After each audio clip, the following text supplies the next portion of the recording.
بخوبی اس بات کا اندازہ لگا سکتے ہیں کہ ہواؤں کا رخ واقعی بدل رہا ہے اور دونوں طرف سے بدل رہا ہے۔ اس کے علاوہ بیرسٹر سلمان صفدر کی عمران خان کے آئی انفیکشن کے حوالے سے جمع کرائی گئی عدالت میں رپورٹ وہ بھی سامنے آ گئی ہے، اور سلمان صفدر کی رپورٹ کے مطابق عمران خان نے مجھے بتایا کہ تقریباً 3 سے 4 ماہ قبل یعنی کہ اکتوبر 2025 تک دونوں آنکھوں میں ان کی بینائی نارمل تھی، اور اس کے بعد انہیں مستقل دھندلاہٹ اور دھندلا نظر آنے کی شکایت شروع ہوئی۔ بعد ازاں دائیں آنکھ کی بینائی اچانک اور مکمل طور پہ ختم ہو گئی، جس کے بعد پمز ہاسپٹل کے ماہر چشم ڈاکٹر محمد عارف کو ان کا معائنہ کرنے کے لیے بلایا گیا۔ معائنے کے بعد انہیں خون کے کلاٹ کی تشخیص ہوئی، جس سے شدید نقصان پہنچا اور ایک وقت میں بینائی بالکل صفر ہو گئی تھی۔ پھر علاج بشمول انجیکشنز کے باوجود ابھی تک ان کی دائیں آنکھ کی بینائی صرف 15% واپس آئی ہے۔ اگرچہ اب حکومت نے 16 فروری تک عمران خان کے دوبارہ معائنے کی یقین دہانی کرا دی ہے، مگر جناب یہ بڑی سنجیدہ صورتحال ہے۔ عمران خان کو فوری علاج کی ضرورت ہے اور اس میں کسی قسم کی کوئی کوتاہی کی گنجائش بھی نہیں ہے، کیونکہ ملک وہ کسی حادثے کا متحمل نہیں ہو سکتا اس وقت میں۔ اب میرا یہ خیال ہے کہ اس وقت ملک جن حالات کا شکار ہے، یہ اسٹیل میٹ کسی کے مفاد میں نہیں ہے۔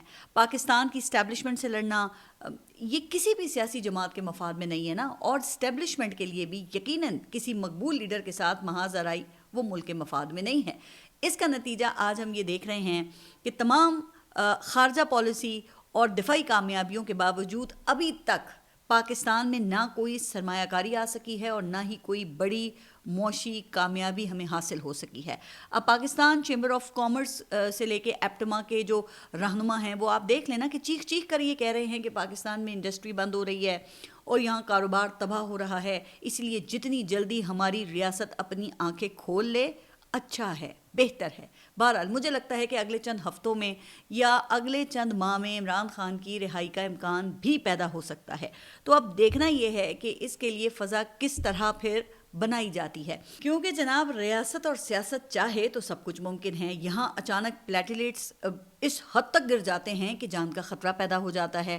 اب 8 ہفتوں کی آپ نے دیکھا تھا نا کہ وہ ضمانت مل جاتی ہے، بیرون ملک روانگی ہو جاتی ہے اور پھر شان کے ساتھ کلین چٹ لے کر واپسی ہوتی ہے۔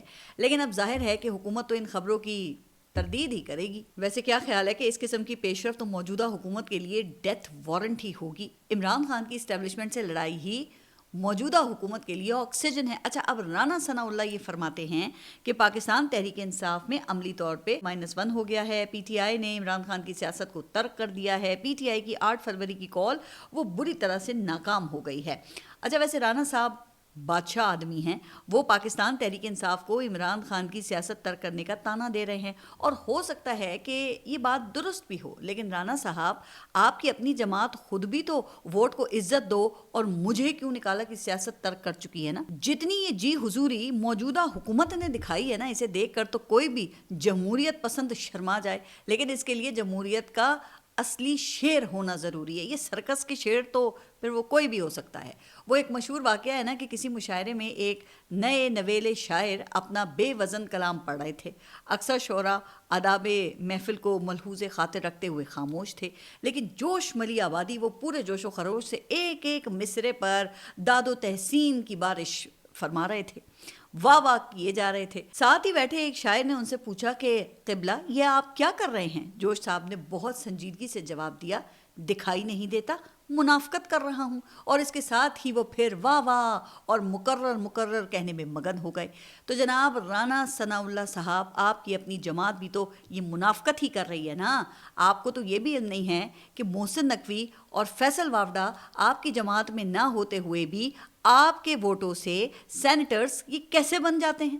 محسن نقوی وفاقی وزیر داخلہ کیسے بن جاتے ہیں؟ چونکہ آپ خود فرماتے ہیں نا کہ محسن نقوی کی بھئی مہربانی ہے کہ انہوں نے وزیر داخلہ بننا پسند کیا، ورنہ اگر وہ چاہتے تو وزیر اعظم بھی بن سکتے تھے۔ رانا صاحب ذرا بتائیے گا کہ آپ کے بانی رہنما نے یہ آخری مرتبہ ووٹ کو عزت دو کا نعرہ یہ کب لگایا تھا؟ ارے نعرہ لگاتے ہوئے تو برسوں بیت گئے، یہی بتا دیں کہ یہ انہوں نے آخری بار کوئی پریس کانفرنس یا کوئی عوامی انٹریکشن کب کیا تھا؟ ہاں، بسنت پر ان کی تصاویر ضرور سامنے آئی تھیں، لیکن ظاہر ہے کہ وہ تصاویر عوامی نوعیت کی نہیں بلکہ نجی نوعیت کی تھیں۔ تو اب آپ ہی بتائیے کہ آپ کی جماعت جو کئی ناپسندیدہ معاملات کے باوجود واہ واہ اور داد و تحسین کے ڈونگرے برسا رہی ہے، یہ منافقت نہیں ہے تو پھر اور کیا ہے؟ اب آپ کو معلوم ہے کہ یہ 2 روز پہلے وزیر اعلیٰ پنجاب مریم نواز نے frontier constabulary headquarters Balochistan کا دورہ کیا، اور اس موقع پر جوانوں سے خطاب کرتے ہوئے انہوں نے کہا کہ چند ماہ قبل پتہ چلا کہ ایف سی کو فنڈ کی ضرورت ہے، بلوچستان تنہا نہیں، ہم سب اس کے شانہ بشانہ ہیں، ایف سی کی معاونت کے لیے 10 ارب روپے دینے کا اعلان کرتی ہوں۔ ویسے جناب بادی النظر میں تو یہ بڑا بہترین اعلان ہے، کیونکہ ہمارے جوان تو واقعی شہادتیں دے رہے ہیں اور ان کو فنڈز کی بھی ضرورت ہے، لیکن جس طریقے سے اعلان کیا گیا وہ واقعی شاہانہ ہے۔ اب یہ درست ہے کہ اس وقت پنجاب میں امن و امان کی جو صورتحال ہے وہ ہمارے دیگر صوبوں کی نسبت کافی بہتر ہے، لیکن عثمان بزدار کے یہ 3.5 سال آپ نکال دیں تو مسلم لیگ نون پنجاب میں 2008 سے حکمران ہے، اور یہ ابھی تک پنجاب پولیس میں اصلاحات نہیں کر سکے ہیں۔ یہ ابھی 2 روز پہلے ہی کاہنا کے علاقے میں ایک پولیس چوکی پر شہری کو زنجیروں سے باندھ کر رکھنے کی ویڈیو سامنے آئی، جس کے بعد پھر نئے آئی جی پنجاب عبدالکریم نے سخت نوٹس لیتے ہوئے فوری کارروائی کے احکامات جاری کر دیے۔ پنجاب حکومت ابھی تک پنجاب پولیس میں اصلاحات کا دعویٰ کر رہی ہے۔ ابھی چند ہفتے پہلے آپ کو یاد ہوگا کہ وزیر اعظم شہباز شریف نے بیوروکریسی میں اصلاحات کا فیصلہ کیا تھا۔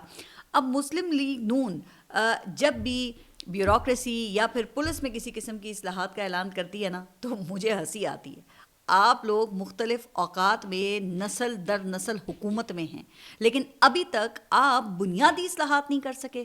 بس یہ خبر آتی ہے فلاں محکمے میں اصلاحات شروع کر دی گئی ہیں، فلاں میں اصلاحات کا سلسلہ تیز ہو گیا ہے۔ ستم ظریفی یہ ہے کہ پنجاب میں امن و امان قائم رکھنے کے لیے آپ کو سی سی ڈی جیسا ادارہ قائم کرنا پڑا، جو ماورائے عدالت قتل کر کے جرائم کا مکو ٹھپنے کی کوشش کر رہا ہے۔ اس محکمے سے جرائم کم بھی ہوئے ہیں، لیکن بتایا یہ جاتا ہے کہ کتنے بے گناہ بھی انکاؤنٹر کی نظر ہو گئے ہیں، اور کہا یہ جاتا ہے کہ یہ راز کبھی ہواؤں کا رخ بدلا تو کھلے گا اور آپ اپنے کانوں کو ہاتھ لگائیں گے۔ اور مریم صاحبہ کی اعلیٰ ظرفی ہے کہ آپ میڈیا کے سامنے ایف سی کے لیے 10 ارب روپے کے فنڈ کا اعلان کر رہی ہیں۔ اچھا، وہ کچھ روایات میں منقول ہے کہ وہ کسی گاؤں میں ایک بچڑا کسی دیگچے میں سر پھنسا لیتا ہے، گھر والے بڑی کوشش کرتے ہیں کہ یہ پھنسا ہوا سر دیگچے سے کسی طرح باہر نکل آئے، مگر وہ ناکام رہتے ہیں۔ تو وہ کسی نے آواز لگائی کہ بابا رحمتے کو بلا لیا جائے۔ اب بابا رحمتے کا ذکر آپ سابق چیف جسٹس ثاقب نثار کی تقاریر میں تو سن ہی چکے ہوں گے نا۔ بابا رحمتے نے بہت دھیان کے ساتھ بچھڑے اور دیگچے کے معاملے کو تمام طرف سے گھما گھما کر دیکھا اور بولا کہ اس کو باہر نکالنے کا اب صرف ایک ہی طریقہ ہے کہ بچھڑے کا سر کاٹ دیا جائے۔ کچھ سیانے لوگوں نے شور مچا دیا کہ اس سے بچھڑا مر جائے گا، مگر گھر والوں کے شریکوں نے بابے کی ذہانت کی داد دینا شروع کر دی۔ بولے بچھڑا مر جائے گا، کیا ہوا، دیگچا تو بچ جائے گا۔ نتیجہ یہ نکلا کہ بچھڑے کی گردن کاٹ دی گئی، مگر جو مسئلہ تھا وہ جوں کا توں تھا کہ سر ابھی بھی دیگچے میں ہی پھنسا ہوا تھا۔ بابے کا اگلا فیصلہ یہ تھا کہ دیگچے کو بھی توڑ دیا جائے، اور یوں راوی روایت کرتا ہے کہ دیگچا توڑ کر بچھڑے کے کٹے ہوئے سر کو باہر نکال دیا گیا۔ تو والد و چاچا کے بعد اب مریم نواز وزیر اعلیٰ بننے کے بعد اصلاحات کی بات کر رہی ہیں۔ تو اس کا مطلب یہ ہے کہ ابھی تک آپ بچھڑے کا پھنسا ہوا سر دیگچا توڑ کر نکالنے کی کوشش کرتے رہے ہیں، اور نتیجہ یہ نکلتا ہے کہ نہ بچھڑے کا سر سلامت رہتا ہے اور نہ ہی دیگچا بچ پاتا ہے۔ خیر، آگے بڑھتے ہیں اور قومی اسمبلی کے حوالے سے ایک اور خبر ذرا شامل کرتے ہیں۔ محمود خان اچکزئی جو کہ اپوزیشن لیڈر ہیں، ان کی اور وزیر دفاع خواجہ آصف کے درمیان گھمسان کا رن پڑ گیا ہے۔ محمود خان اچکزئی کے نظریات سے تو آپ سبھی بڑی اچھی طرح واقف ہیں۔ محمود خان اچکزئی اکثر پاکستان مخالف گفتگو کرتے رہتے ہیں، اور ان کی ہمدردیاں وہ ہمیشہ پاکستان سے زیادہ افغانستان کے ساتھ رہی ہیں۔ اچھا، اب پچھلے دنوں انہوں نے پاک فوج کو 4 اضلاع کی فوج کہہ دیا، واقعی جو انتہائی یہ قابل مذمت بات تھی۔ یقیناً پاک فوج پورے پاکستان کی فوج ہے، اور جس طرح